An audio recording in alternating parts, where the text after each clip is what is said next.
تفسیر قرآن پر مبنی پروگرام قول اللہ میر عدیل عارف کی جانب سے۔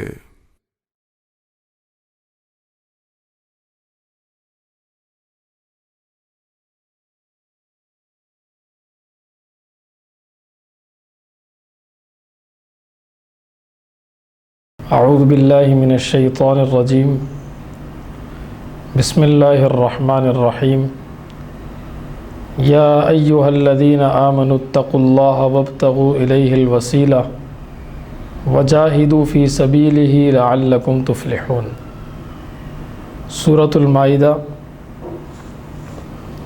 آیت نمبر 35 اور رکوع نمبر 6 سے ہمارے آج کے درس کا آغاز ہے۔ سورۃ المائدہ کے آغاز اور سورہ مائدہ کی ابتدا میں یہ بات آئی تھی کہ اللہ تعالیٰ نے اس میں عقود ایمانیہ کو بیان فرمایا ہے۔ کئی جگہوں پر یا ایھا الذین آمنوا یا ایھا الذین آمنوا کہہ کر اللہ تعالیٰ نے اس صورت میں ایمان والوں کو مخاطب کیا ہے۔ چھٹی مرتبہ یہ چھٹے رکوع میں یا ایھا الذین آمنوا کا ذکر ہے، جس سے اللہ تعالیٰ گویا کہ کامیابی کے 3 اصول بھی بیان کرنا چاہ رہے ہیں کہ یا ایھا الذین آمنوا، اے ایمان والو۔ دیکھیں آپ آیت کے آخر میں آ رہا ہے لعلکم تفلحون، تاکہ تم کامیاب ہو جاؤ، تاکہ تم فلاح پا جاؤ۔ تو کامیابی کیسے ملے گی؟ کامیابی کے کیا اصول ہیں؟ کامیابی کے کیا راز ہیں؟ کامیابی کے کیا ذرائع ہیں؟ 3 چیزیں اللہ تعالیٰ نے بیان فرمائی۔ نمبر 1 اتقوا اللہ، اللہ سے ڈرو۔ نمبر 2 ابتغوا الیہ الوسیلہ، اللہ تعالیٰ کی طرف وسیلے کو تلاش کرو۔ نمبر 3 وجاہدوا فی سبیلہ، اپنے مال سے، اپنی جان سے، اپنی زبان سے اللہ کے راستے میں جہاد کرو۔ یہ 3 کام اگر ایمان والے کریں گے تو اس کا نتیجہ اور اس کا ثمرہ کیا مرتب ہوگا؟ وہ ہوگا لعلکم تفلحون، تاکہ تم فلاح اور کامیابی پا جاؤ۔ اس آیت میں دیکھیں سب سے پہلے اللہ تعالیٰ نے لفظ ذکر کیا ہے اتقوا اللہ، اللہ سے ڈرو۔ اللہ سے ڈرنے کا مطلب یہ ہے کہ ویسے تو اللہ رحیم ہے، اللہ کریم ہے، اللہ غفور ہے، اللہ رؤوف ہے، تو اللہ سے کیوں ڈرا جائے؟ مفسرین نے لکھا ہے کہ اللہ سے ڈرنے کا مطلب یہ ہے کہ اگر نافرمانی ہو گئی تو اللہ کی پکڑ سے ڈرو، اللہ کے عذاب سے ڈرو۔ اس لیے قرآن کریم میں بہت سارے الفاظ ایسے ہوتے ہیں جن کو ہم ترجمے کے لیے اگر محذوف نکالیں تو ترجمہ کرنے میں بڑی سہولت اور بڑی آسانی پیدا ہو جاتی ہے، اور ترجمہ بڑا آسانی کے ساتھ ذہن نشین ہو جاتا ہے۔ مثلا اگر ہم یہاں پر کہتے ہیں کہ یا ایھا الذین آمنوا اتقوا اللہ بترک المعاصی، کہ ایمان والو گناہوں کو چھوڑ کر اللہ سے ڈرو، گناہوں کو چھوڑنے کے ذریعے اللہ سے ڈرو۔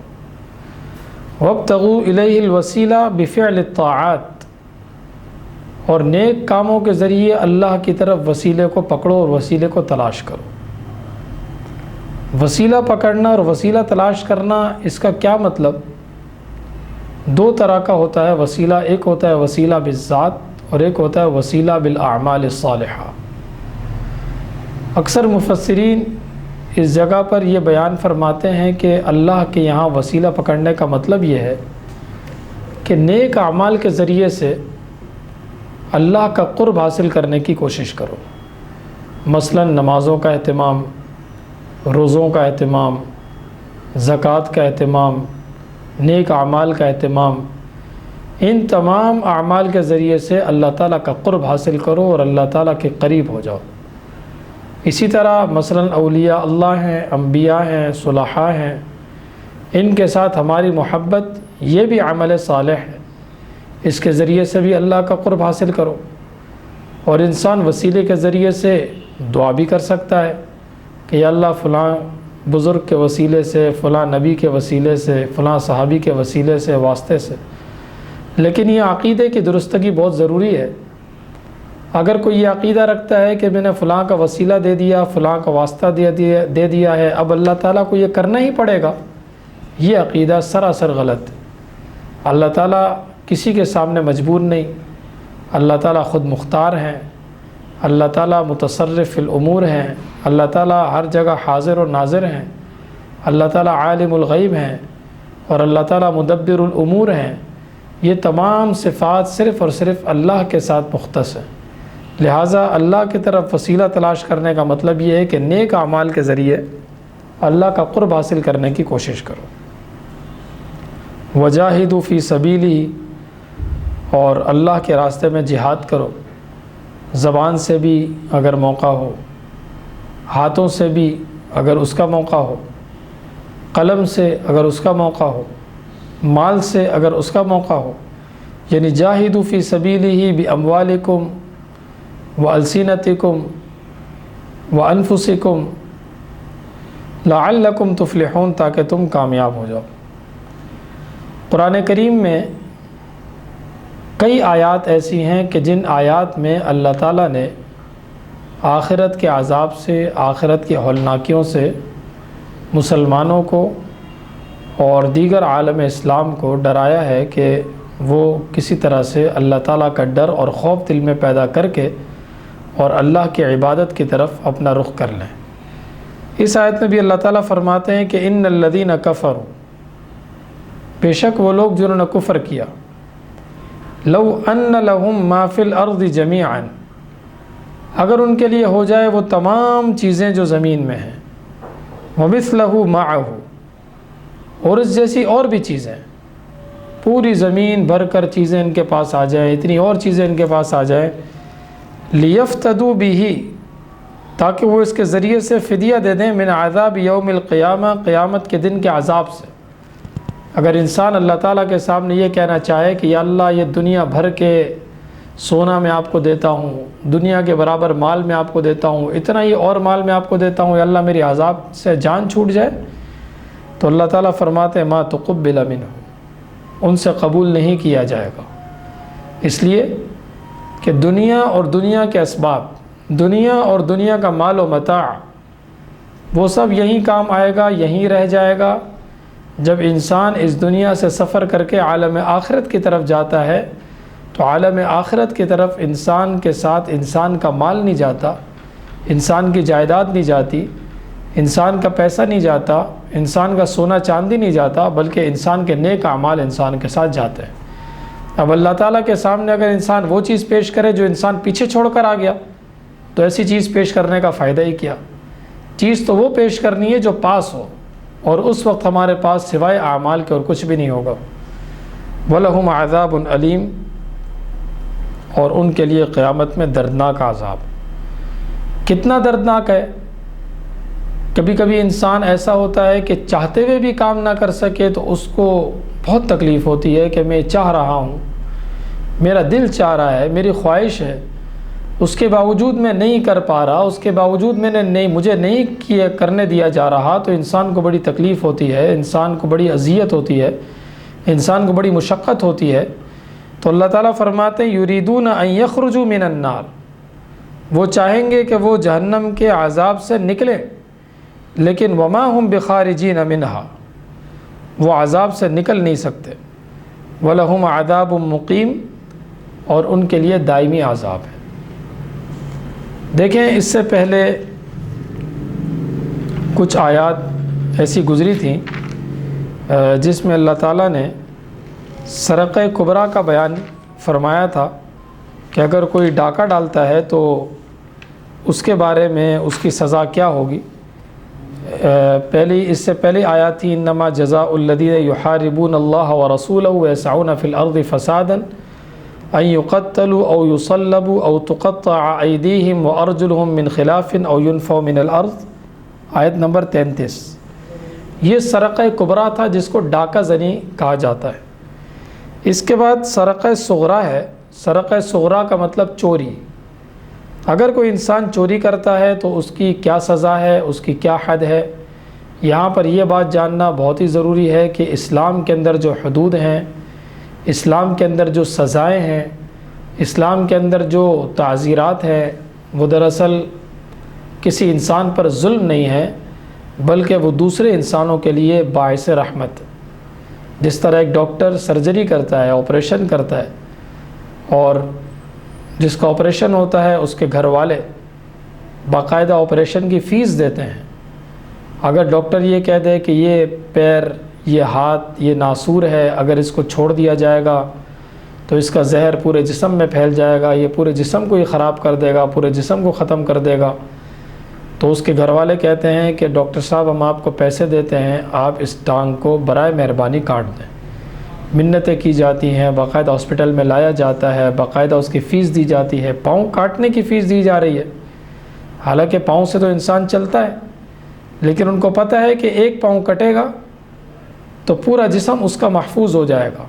تو گویا کہ پاؤں کا کٹنا اس بندے کے لیے زحمت نظر تو آ رہا ہے، لیکن دیکھا جائے تو اس بندے کے لیے پاؤں کا کٹنا یہ رحمت ہے، اس لیے کہ اس کے باقی جسم کے لیے سلامتی ہے۔ اس طرح چور کا ہاتھ بظاہر تو لوگوں کو ظلم نظر آ رہا ہوتا ہے کہ ہاتھ کاٹا جا رہا ہے، سزا دی جا رہی ہے، لیکن جب ایک چور کا ہاتھ کٹے گا تو 10 چور چوری کرنے سے رک جائیں گے۔ ایک چور کا ہاتھ کٹے گا، دیکھنے والے 100 چور، 1000 چور چوری کرنے سے رک جائیں گے۔ ان کو پتہ ہوگا کہ کل کو ایسا نہ ہو کہ ہمارا بھی یہی انجام ہو جائے۔ تو اس لیے اللہ تعالیٰ نے چور کی سزا بیان فرمائی، والسارق والسارقۃ، چوری کرنے والا مرد اور چوری کرنے والی خاتون، فاقطعوا ایدیہما، ان دونوں کے ہاتھ کو کاٹ دو، جزاء بما کسبا، یہ بدلہ ہے ان کے کیے کا، نکالا من اللہ، اللہ کی طرف سے ایک عبرتناک سزا ہے۔ اور اس میں اس چیز کی گنجائش بھی نہیں ہے کہ سفارش کر کے اس سزا کو ہٹا دیا جائے، یا کوئی مالدار ہو اس کے لیے قانون الگ کر دیا جائے، غریب کے لیے قانون الگ کر دیا جائے۔ قبیلہ مخزوم کی عورت نے چوری کی تھی، غیر شادی شدہ تھی، ان کے قبیلے کو فکر ہو گئی کہ یہ نوجوان عورت ہے، آگے اس کی شادی ہونی ہے، اگر اس کا ہاتھ کاٹ دیا جائے گا تو پھر یہ تو ہمارے لیے بڑی مصیبت بن جائے گی۔ تو ہم کوشش کرتے ہیں کہ اس کا ہاتھ کسی طرح سے کٹنے سے بچا لیا جائے، اور اس کے لیے انہوں نے تلاش کیا کہ سفارش کرنے کے لیے حضرت اسامہ ابن زید رضی اللہ تعالیٰ عنہ، جو حضور اکرم صلی اللہ علیہ وسلم قریبی صحابی ہیں، ان کو منتخب کیا جائے کہ وہ جا کر حضور اکرم صلی اللہ علیہ وسلم کی شفاعت کے پاس جا کر سفارش کریں، اس لیے کہ ان کے والد ابھی تازہ شہادت کا رتبہ انہوں نے پایا ہے۔ حضور اکرم صلی اللہ علیہ وسلم اسامہ ابن زید کے ساتھ بڑے شفیق اور مہربان ہیں، تو ہم جا کر سفارش کر لیتے ہیں۔ چنانچہ کچھ لوگ آئے اسامہ ابن زید کے پاس سفارش کرنے کے لیے۔ اسامہ ابن زید آئے جناب نبی کریم صلی اللہ علیہ وسلم کے پاس۔ حضور اکرم صلی اللہ علیہ وسلم نے جب یہ بات سنی کہ اسامہ ابن زید سفارش کرنے کے لیے آ رہے ہیں، اللہ کی سزا کے بارے میں کہ اس میں تخفیف کر دی جائے اور اس کو ہٹا دیا جائے، تو حضور اکرم صلی اللہ علیہ وسلم نے غصے کے انداز میں کہا کہ تشفع فی حد من حدود اللہ، کہ اللہ کی سزا کو نافذ کرنے کے بارے میں تم مجھ سے شفاعت کر رہے ہو کہ میں اس سزا کو نافذ نہ کروں؟ اگر میری بیٹی فاطمہ بنت محمد بھی چوری کرتی تو اللہ کی قسم میں اس کا ہاتھ بھی کاٹ دیتا۔ تو اللہ تعالیٰ کی طرف سے سزا ہے، لیکن اس کے لیے شریعت نے ایک حدود مقرر کی ہے کہ تقریباً 10 درہم چاندی کے برابر اگر کوئی سرقہ اور چوری کرتا ہے، جس کی مقدار ہے تقریباً 2 تولہ 7.5 ماشا چاندی، اگر اتنی کوئی بندہ چوری کرے گا، یعنی 30 گرام اور 618 ملی گرام، اس مقدار میں اگر کوئی بندہ چوری کرتا ہے تو اس کا ہاتھ کاٹ دیا جاتا ہے۔ فمن تاب من بعد ظلمہ، جس شخص نے ظلم کے بعد توبہ کی، وہ اصلح، اور اپنے آپ کو درست کر لیا، فإن اللہ یتوب علیہ، تو اللہ تعالیٰ اس کی توبہ کو قبول فرماتے ہیں۔ حق اللہ تو معاف ہو جائے گا، لیکن حق العبد معاف نہیں ہوگا۔ وہ جب معاف ہوگا جب جس کا حق ضائع کیا ہے، جب تک وہ معاف نہ کر دے۔ ان اللہ غفور الرحیم، بے شک اللہ تعالیٰ رحم کرنے والے اور معاف کرنے والے ہیں۔ اللہ معاف کرنے والے اور رحم کرنے والے ہیں۔ الم تعلم، کیا آپ یہ بات نہیں جانتے کہ ان اللہ لہ ملک السماوات والارض، کہ بے شک اللہ تعالیٰ زمین و آسمان کی بادشاہت اللہ ہی کے لیے ہے۔ یعذب من یشاء، اللہ جسے چاہتے ہیں عذاب دیتے ہیں، ویغفر لمن یشاء، اور جسے چاہتے ہیں اللہ معاف کرتے ہیں، واللہ علی کل شیء قدیر، اور اللہ تعالیٰ ہر چیز پر قدرت رکھنے والے ہیں۔ یا ایھا الرسول لا يحزنك الذين يسارعون في الكفر من الذين قالوا آمنا بأفواههم ولم تؤمن قلوبهم، خیبر کی ایک عورت نے زنا کیا اور وہ شادی شدہ تھی، اور شریعت میں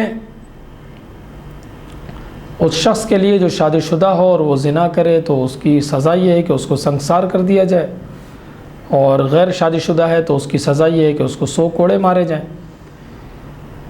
اب معاملہ یہ ہوا کہ خیبر کی ایک عورت تھی اور اس نے زنا کیا، اب اس کو سزا دینی ہے سنگسار کرنے کی۔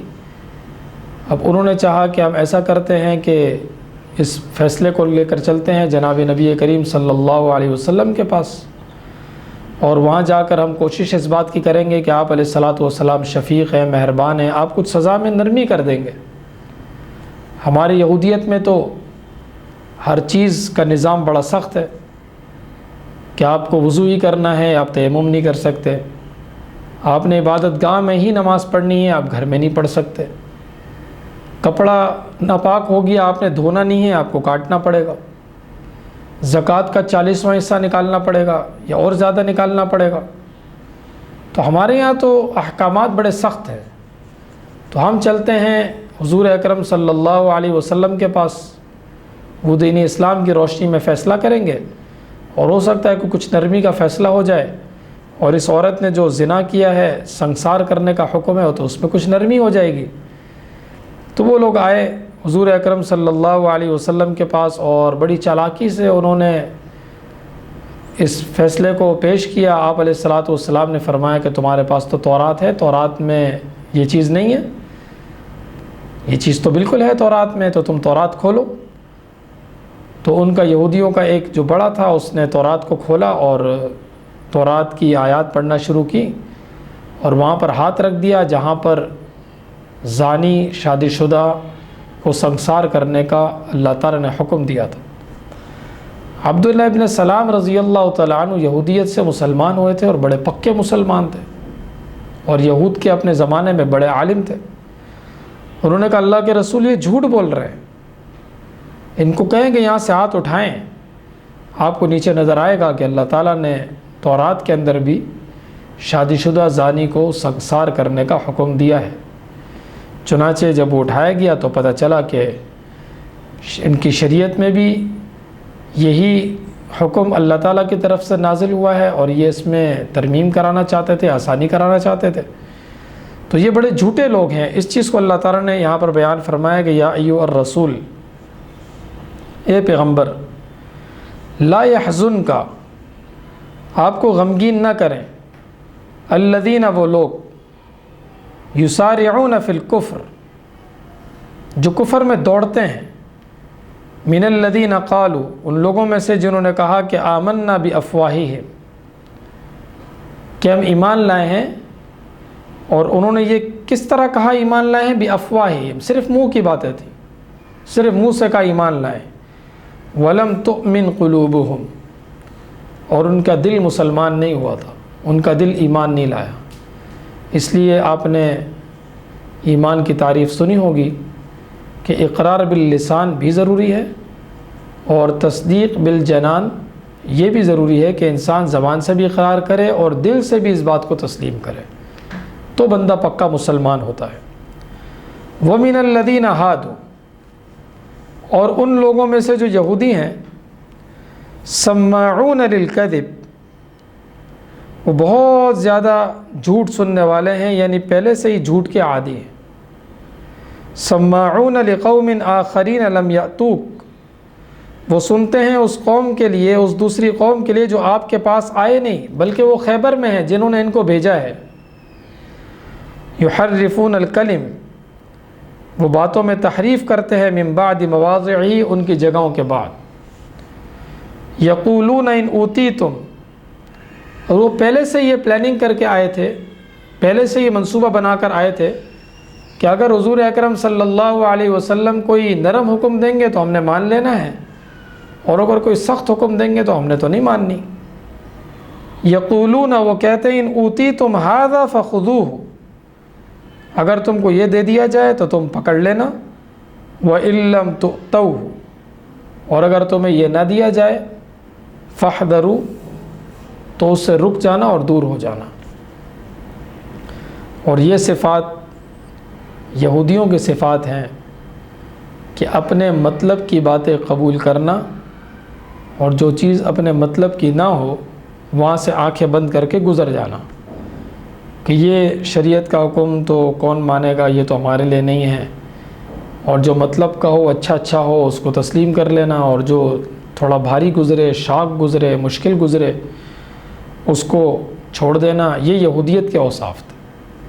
مسلمانوں کے اندر جو صفت ہونی چاہیے وہ یہ ہے کہ ما آتاکم الرسول فخذوہ وما نہاکم عنہ فانتہوا، کہ جو چیز حضور اکرم صلی اللہ علیہ وسلم دیں اسے مضبوطی سے تھام لو، پکڑ لو۔ وما نہاکم عنہ، اور جس چیز سے حضور اکرم صلی اللہ علیہ وسلم روکیں اس سے رک جاؤ۔ اور قرآن کریم میں اللہ تعالیٰ ارشاد فرماتے ہیں کہ وَمَن يَعْصِ اللَّهَ وَرَسُولَهُ فَقَدْ ضَلَّ ضَلَالًا مُبِينًا وَمَا كَانَ لِمُؤْمِنٍ وَلَا مُؤْمِنَةٍ إِذَا قَضَى اللَّهُ وَرَسُولُهُ أَمْرًا أَن يَكُونَ لَهُمُ الْخِيَرَةُ مِنْ أَمْرِهِمْ، کہ کسی بھی مسلمان مرد اور کسی بھی مسلمان عورت کے لیے جائز نہیں ہے کہ اللہ تعالیٰ کوئی حکم دیں اور اس حکم کے بعد ان کو اس میں اختیار ہو کہ یہ کریں یا نہیں کریں۔ نہیں، اللہ نے کوئی حکم دے دیا، وہ کرنا ہے، وہ میں اچھا لگے تو بھی کرنا ہے، ہم پر شاق ہو، مشکل ہو تو بھی کرنا ہے، اس لیے کہ اللہ کا حکم ہے۔ اور وَمَن يَعْصِ اللَّهَ وَرَسُولَهُ، جو اللہ اور اس کے رسول کی نافرمانی کرتا ہے تو اللہ تعالیٰ نے فرمایا فَقَدْ ضَلَّ ضَلَالًا مُبِينًا، وہ سری گمراہی میں چلا جاتا ہے۔ وَمَن يُرِدِ اللَّهُ فِتْنَتَهُ، اور وہ شخص جس کی فتنے کا اللہ ارادہ کر لیں، فَلَن تَمْلِكَ لَهُ مِنَ اللَّهِ شَيْئًا، تو آپ اس کے لیے کسی بھی چیز کے مالک نہیں۔ اولئک، ان کا انجام یہ ہے کہ اولئک الذین، یہ وہ لوگ ہیں، لم یرد اللہ، اللہ نہیں چاہتے کہ ان یطہر قلوبہم، کہ ان کے دلوں کو پاک کریں۔ لہم فی الدنیا خزی ولہم فی الآخرۃ عذاب عظیم، عام طور پر اللہ تعالیٰ دنیاوی سزا بھی بیان فرماتے ہیں اور اخروی سزا بھی بیان فرماتے ہیں۔ جیسے کہ مسلمانوں کے ساتھ اللہ تعالیٰ کا یہ معاملہ ہے کہ کسی بھی مسلمان کو کوئی تکلیف پہنچتی ہے تو اللہ تعالیٰ اس تکلیف کے ذریعے سے اس کے لیے دنیا میں بھی راحت پیدا فرما دیتے ہیں، اس کے گناہ معاف ہو جاتے ہیں، اس کے درجات بلند ہوتے ہیں، اور آخرت میں بھی اس کے لیے اجر و ثواب ہوتا ہے۔ اسی طرح اللہ تعالیٰ ان کے بارے میں ارشاد فرماتے ہیں کہ لہم فی الدنیا خزی، ان کے لیے دنیا میں رسوائی ہے، وَلَهُمْ فِي الْآخِرَةِ عَذَابٌ عَظِيمٌ، اور ان کے لیے آخرت میں بہت ہی بڑا عذاب ہے۔ سَمَّاعُونَ لِلْكَذِبِ أَكَّالُونَ لِلسُّحْتِ، جھوٹ کو سننے والے، سماعون بہت زیادہ سننے والے جھوٹ کو، اکالون للسحت، اور بہت زیادہ حرام کو کھانے والے ہیں یہ لوگ۔ دیکھیں، ہمیشہ قرآن کریم میں یہ بات ہمیں یاد رکھنی چاہیے کہ قرآن کریم اصول کی کتاب ہے۔ اللہ تعالیٰ نے اصول ذکر فرمائے ہیں کہ یہ اوصاف مشرکین کے ہیں، مسلمانوں کے اندر یہ اوصاف نہیں ہونے چاہیے۔ یہ اوصاف منافقین کے ہیں، مسلمان کے اندر یہ اوصاف نہیں ہونے چاہیے۔ یہ اوصاف یہود کے ہیں، مسلمانوں کے اندر یہ اوصاف نہیں ہونے چاہیے۔ یہ اوصاف نصارہ کے ہیں، مسلمانوں کے اندر یہ اوصاف نہیں ہونے چاہیے، ورنہ ایسا نہ ہو کہ خدا نخواستہ وہی حشر ہو جائے جو ان کا ہوا تھا۔ آپ دیکھتے ہیں قرآن کریم میں اللہ تعالیٰ سابقہ انبیاء علیہم الصلاۃ والسلام کے واقعات کیوں بیان فرماتے ہیں؟ اس عبرت کے لیے کہ سابقہ انبیاء کی باتیں سننے کے بعد اور اس کو پڑھنے کے بعد ہم یہ سبق حاصل کریں کہ جنہوں نے مانا تھا ان کا کیا سلوک ہوا، جنہوں نے نہیں مانا ان کا کیا انجام ہوا۔ تو اگر ہم بھی اپنے پیغمبر کی مانیں گے تو ہمیں بھی اللہ تعالیٰ اسی طرح اجر عطا فرمائیں گے، ہماری بھی اللہ تعالیٰ اسی طرح مدد فرمائیں گے جس طرح سابقہ انبیاء علیہ السلام کی قوموں نے جب نبی کی بات کو مانا تو اللہ نے ان کی مدد و نصرت فرمائی۔ اور اگر ہم اپنے پیغمبر کی بات کو نہیں مانتے، اللہ اور اس کے رسول کی بات کو نہیں مانتے، تو اللہ تعالیٰ ہمیں بھی ایسے بیار و مددگار چھوڑ دیں گے جیسے اللہ تعالیٰ نے سابقہ انبیاء علیہ الصلاۃ والسلام کی اقوام کو بیار مددگار چھوڑا جب انہوں نے اپنے انبیاء علیہ الصلاۃ والسلام کی بات کو نہیں مانا۔ یہود کی بات چل رہی ہے، اللہ تعالیٰ فرماتے ہیں کہ سماعون للکذب، بہت زیادہ جھوٹ کو سننے والے۔ حضور اکرم صلی اللہ علیہ وسلم سے سوال کیا گیا کہ اللہ کے رسول کیا مسلمان بزدل ہو سکتا ہے؟ حضور اکرم صلی اللہ علیہ وسلم نے فرمایا بالکل مسلمان بزدل ہو سکتا ہے۔ صحابہ نے فرمایا اللہ کے رسول کیا مسلمان کنجوس بھی ہو سکتا ہے، بخیل؟ حضور اکرم صلی اللہ علیہ وسلم نے فرمایا بالکل مسلمان بخیل بھی ہو سکتا ہے۔ جب صحابہ اکرام سوال کرتے ہیں کہ اللہ کے رسول کیا مسلمان جھوٹا ہو سکتا ہے، تو حضور اکرم صلی اللہ علیہ وسلم نفی میں جواب دیتے ہیں اور آپ فرماتے ہیں کہ مسلمان کبھی بھی جھوٹا نہیں ہو سکتا۔ تو اس لیے اللہ تعالیٰ نے یہود کی صفات بیان فرمانے کے بعد ہمیں تنبیہ فرمائی کہ تمہارے اندر یہ صفات نہیں ہونی چاہیے۔ نصارہ کی صفات بیان کرنے کے بعد ہمیں تنبیہ فرمائی کہ ہمارے اندر یہ صفات نہیں ہونی چاہیے۔ ایمان والوں کے اوصاف بیان کرنے کے بعد اللہ تعالیٰ نے ہمیں اس بات کی ترغیب دی کہ ہمارے اندر یہ اوصاف ہونے چاہیے جو اوصاف میں ایمان والوں کے بیان کرتا ہوں۔ سماعون للکذب، دیکھیں یہ پیچھے بھی آ چکا ہے، اس سے پہلے آیت نمبر 41 میں سماعون للکذب سماعون لقوم آخرین لم یأتوک، تو اللہ تعالیٰ نے اس کو دوبارہ کیوں بیان فرمایا؟ اس کو ہم کہتے ہیں کہ قرآن کریم میں جو چیز مکرر آتی ہے عام طور پر وہ تاکید کے لیے آتی ہے۔ ہم کہتے ہیں فلاں بندہ سخی ہے، بہت ہی سخی ہے، فلاں بندہ کنجوس ہے، بہت ہی کنجوس ہے۔ جب ایک چیز کو ہم نے بیان کر دیا تو بہت ہی سخی ہے، بہت ہی کنجوس ہے، ہم دوبارہ کیوں بیان کرتے ہیں؟ اس بات کو مزید پکا کرنے کے لیے، مزید اس کو تاکید پیدا کرنے کے لیے۔ تو یہاں بھی اللہ تعالیٰ نے اس کو دوبارہ بیان فرمایا کہ سماعون للکذب، کہ وہ جھوٹ کو سننے والے ہیں، اکالون للسحت، حرام کو کھانے والے ہیں۔ فَإِن جَاءُوكَ، اگر وہ آپ کے پاس آ جائیں، فَاحْكُم بَيْنَهُمْ، آپ ان کے درمیان فیصلہ فرما دیں، او اعرض عنہم، یا آپ ان سے اعراض کر لیں۔ دیکھیں قرآن کریم کی بہت ساری آیات ایسی ہوتی ہیں جو منسوخ ہوتی ہیں اور کچھ آیات ایسی ہوتی ہیں جو ناسخ ہوتی ہیں۔ حضور اکرم صلی اللہ علیہ وسلم کے پاس وہ آ رہے ہیں اور آپ صلی اللہ علیہ وسلم کو اختیار دیا جا رہا ہے کہ اگر آپ چاہیں تو فیصلہ کر لیں اور آپ چاہیں تو اعراض کر دیں، فیصلہ نہ کریں۔ لیکن اس آیت کو ہم کہیں گے کہ یہ منسوخ ہے، اس کے لیے ناسخ قرآن کریم کی وہ آیت ہے کہ جس میں اللہ تعالیٰ نے فرمایا انحکم بینہم بما انزل اللہ، جو فیصلہ اللہ نے قرآن کریم میں اتارا ہے اس کے مطابق آپ حکم ضرور نافذ فرمائیں، آپ اس حکم کے مطابق ضرور فیصلہ فرمائیں۔ تو اختیار یہ اللہ تعالیٰ نے پہلے دیا تھا اور بعد میں اللہ تعالیٰ نے یہ حکم نازل فرمایا کہ انحکم بینہم بما انزل اللہ، جو اللہ تعالیٰ نے آپ کو حکم دیا ہے آپ اس کے مطابق فیصلہ فرمائیں۔ وَإِن تُعْرِضْ عَنْهُمْ، اور اگر آپ ان سے اعراض کرتے ہیں، فَلَن يَضُرُّوكَ شَيْئًا، وہ آپ کا کچھ بھی ہرگز نقصان نہیں پہنچا سکتے۔ وَإِنْ حَكَمْتَ، اگر آپ ان کے درمیان فیصلہ کریں گے، فَحْكُمْ، تو آپ فیصلہ فرمائیں، بینہم، ان کے درمیان، بالقسط، انصاف کے ساتھ. کیوں؟ اس لیے کہ ان اللہ یحب المقسطین، بے شک اللہ تعالیٰ انصاف کرنے والوں کو پسند فرماتے ہیں. وکیف یحکمونک، یہ ماقبل اور ما سبق کے لیے مزید تاکید ہے.